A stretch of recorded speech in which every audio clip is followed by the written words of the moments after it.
Hey there, it's David H. Lawrence the 17th, and Howard Stern has a new book out called Howard Comes Again, or Howard Stern Comes Again, debuted #1 on the bestseller list. Doesn't have an audiobook because it's basically transcripts of audio interviews. So they're not making an audiobook of it, which is kind of sad because I'm a big fan. I'm not a big fan of his type of humor, but I'm a huge fan of his marketing skills and his ability to understand his brand and to extend his brand and to just be absolutely certain that he is on the right path for his particular approach to entertainment.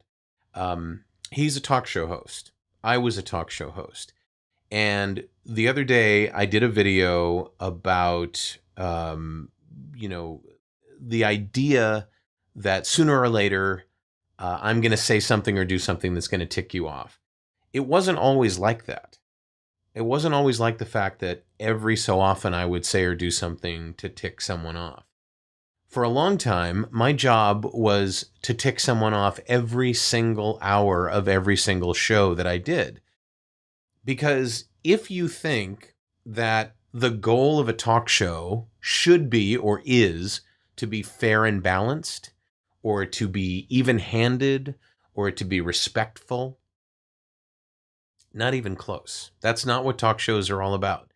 Talk shows are about finding a controversial stance on something, digging your heels in as the host, telling people exactly why you feel the way you do in as provocative terms as possible, and then giving them the phone number and letting them call in to talk and not wavering one bit. The whole point is to generate controversy, to generate conversation. That's how talk shows make money. There's no prize for being, oh, that's really interesting. Tell me more about that. I'm open to your point of view. You'll never hear a talk show host say that. You'll hear a talk show host call you an idiot. You'll hear a talk show host say you're brainless. You'll hear them, when you agree with them, tell you you're the smartest person in the world as a listener. This whole notion of, why wouldn't you want to be fair? Why wouldn't you want to be nice? Isn't that going to make better ratings? Not even close. No. The highest rated people are the people that are the most controversial, the most divisive, the most, I've got my position. If you don't agree with me, you're wrong. Lots and lots of social signaling. And the proof is in the pudding. Back in the mid-90s, Howard Stern's first book called Private Parts was made into a movie. And one of the passages in the book was a moment when a WNBC New York sales manager came into a meeting. The general manager was wringing his hands. What am I going to do about Howard? He's killing us. And the sales manager was like, yeah, no, he's not.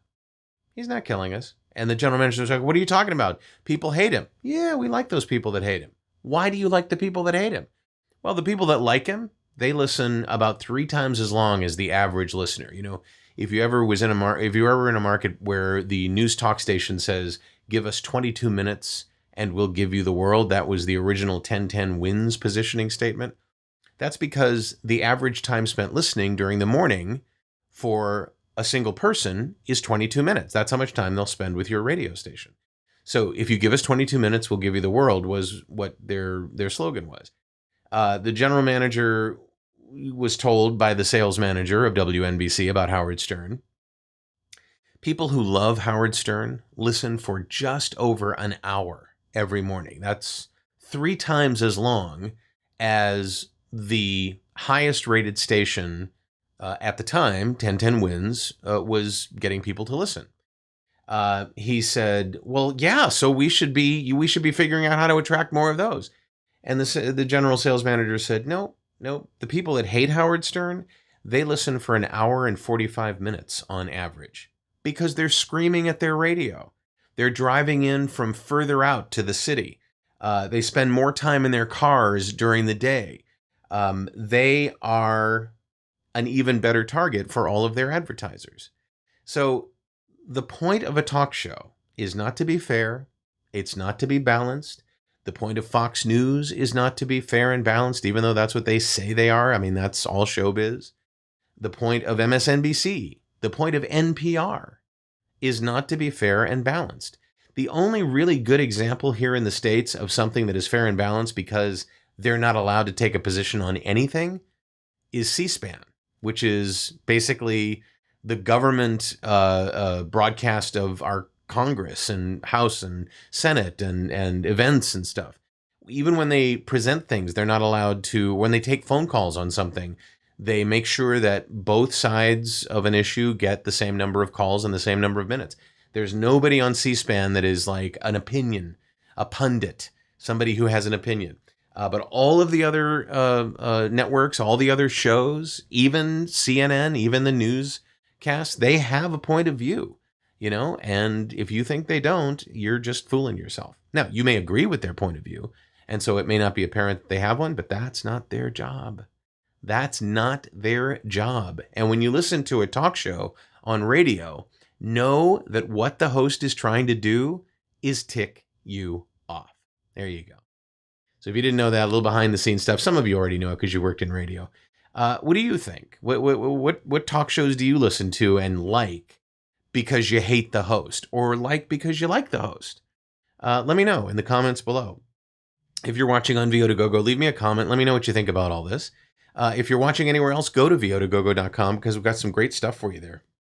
This, by the way, is the 150th episode of the 365, or is it 366 this year? I'm not sure. What we'll do is, maybe we'll do an extra one just to make sure, just to be absolutely sure we did one per day for the entire year. And if you'd like to join my YouTube channel and know when I'm going to do the next one, go ahead and click on my head there. And if there's no head, there's a subscribe button somewhere on the page.